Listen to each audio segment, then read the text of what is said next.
Bismillahirrahmanirrahim.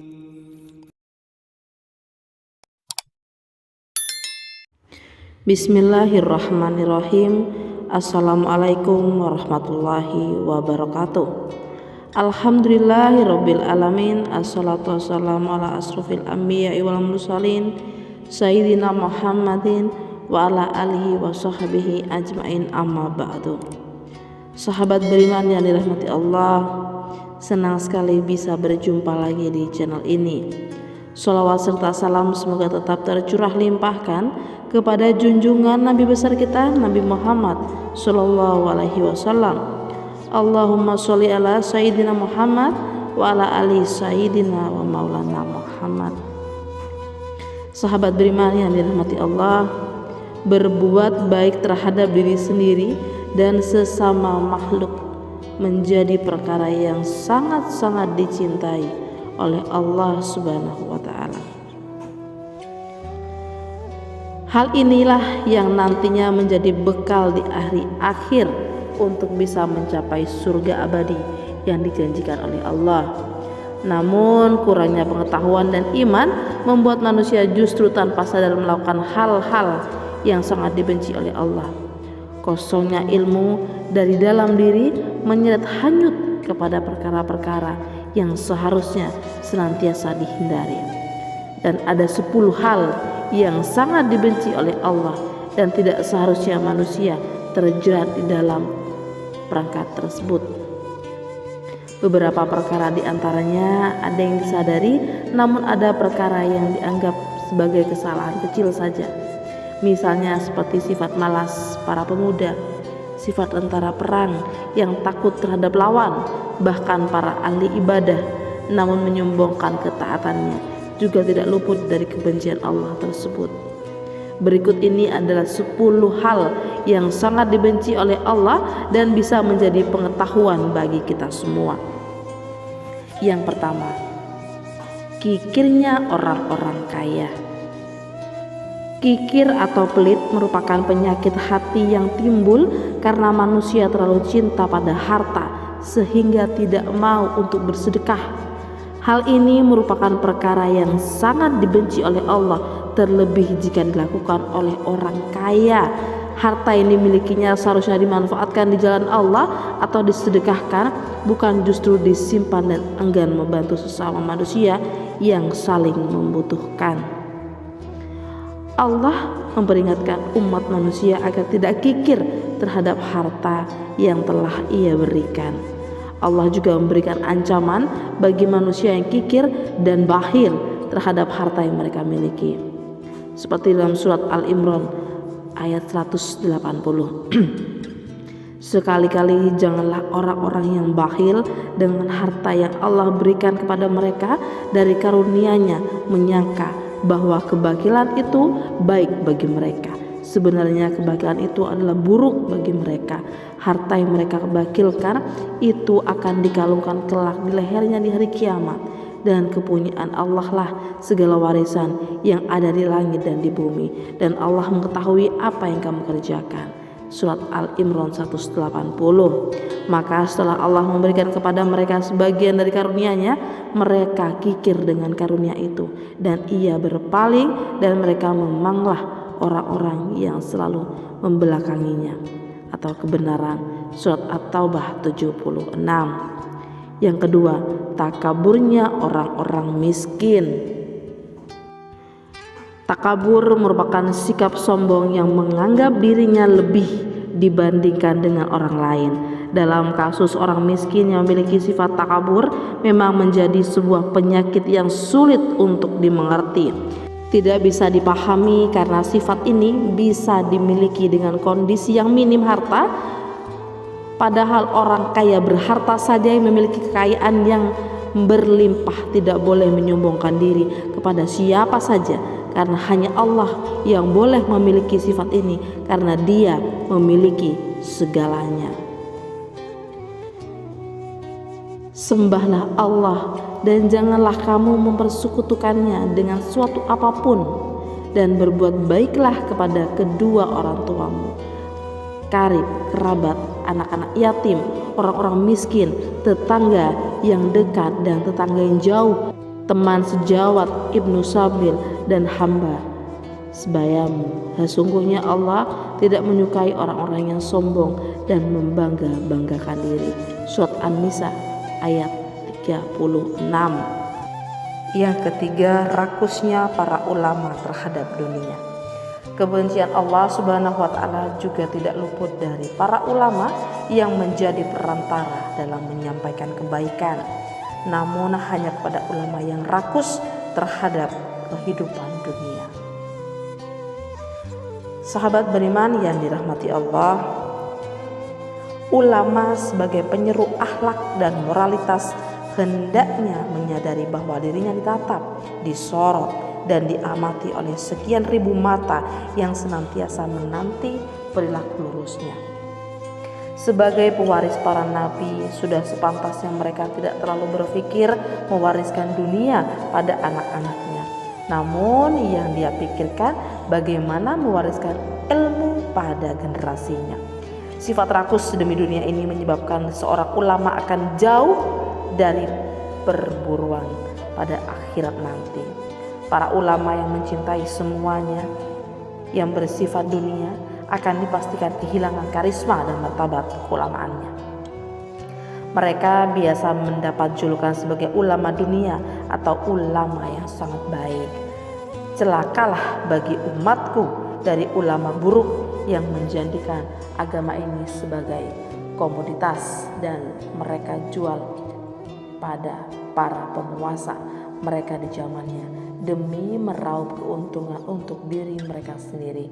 Allah pasti tidak akan menjadikan bisnis untuk memperoleh keuntungan. Hadis riwayat Al-Hakim.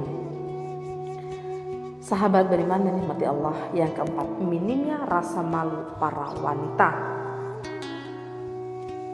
Secara fitrah wanita dihadirkan dengan perasaan malu yang sangat luar biasa.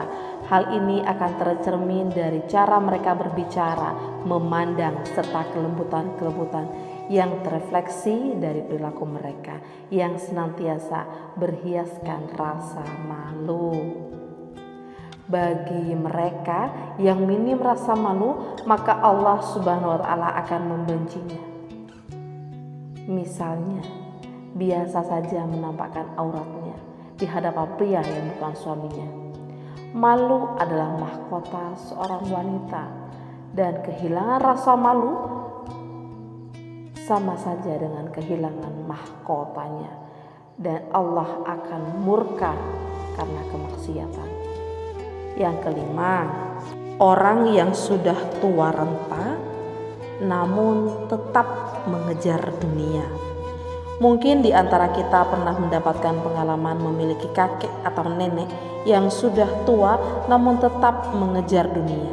Tidak jarang tindakan mereka ini membuat gerah cucu-cucunya, mengingat waktu mereka sudah seharusnya digunakan untuk hal-hal yang berkaitan dan mengejar akhirat.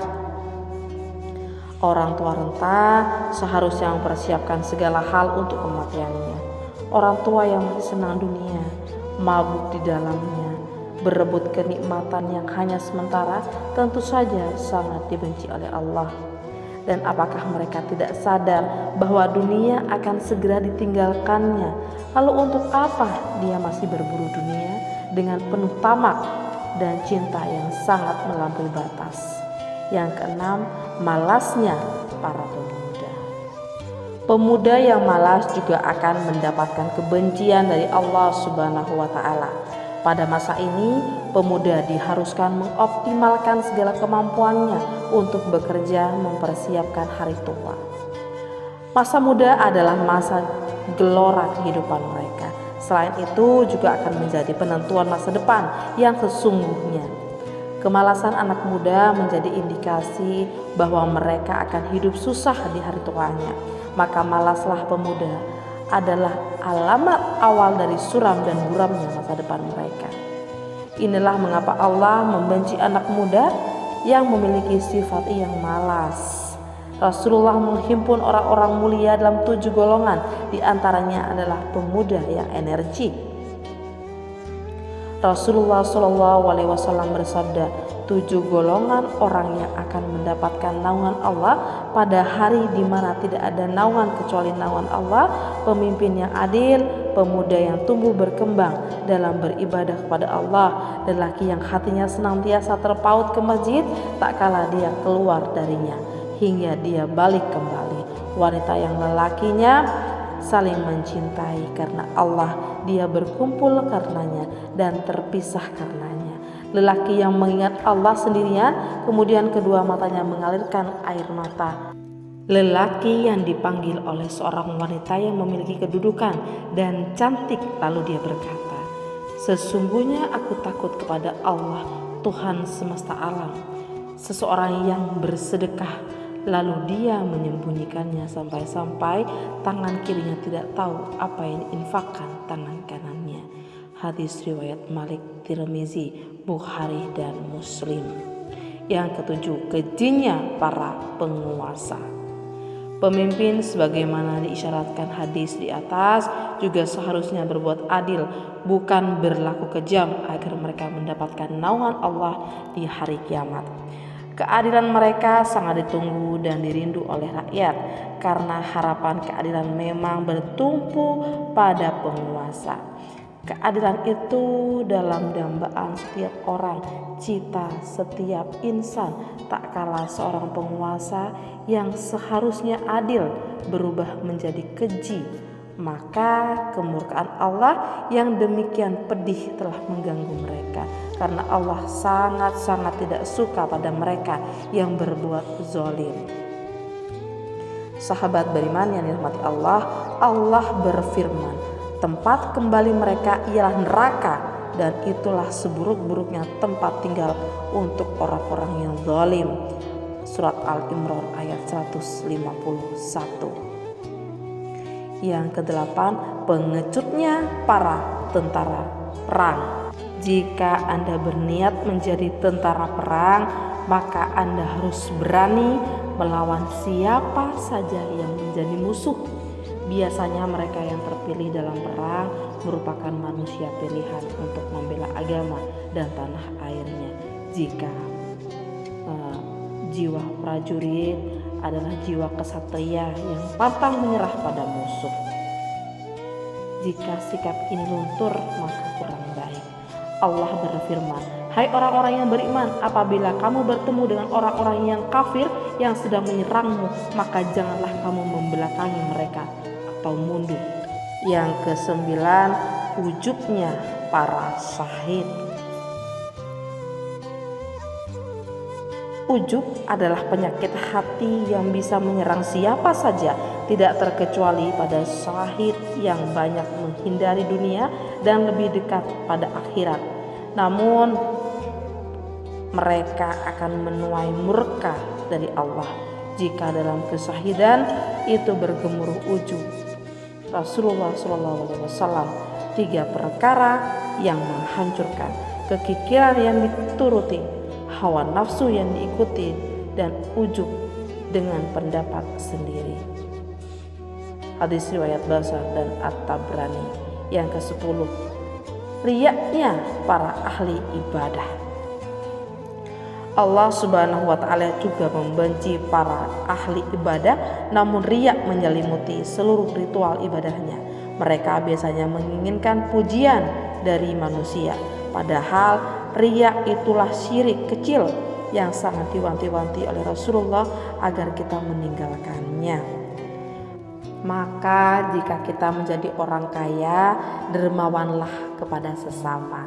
Jika kita ditakdirkan menjadi orang miskin, lebih rendah hatilah pada manusia. Jika kita menjadi ulama, janganlah rakus pada dunia. Jika Anda seorang wanita, maka ingat bahwa mahkota Anda ada pada rasa malu Anda.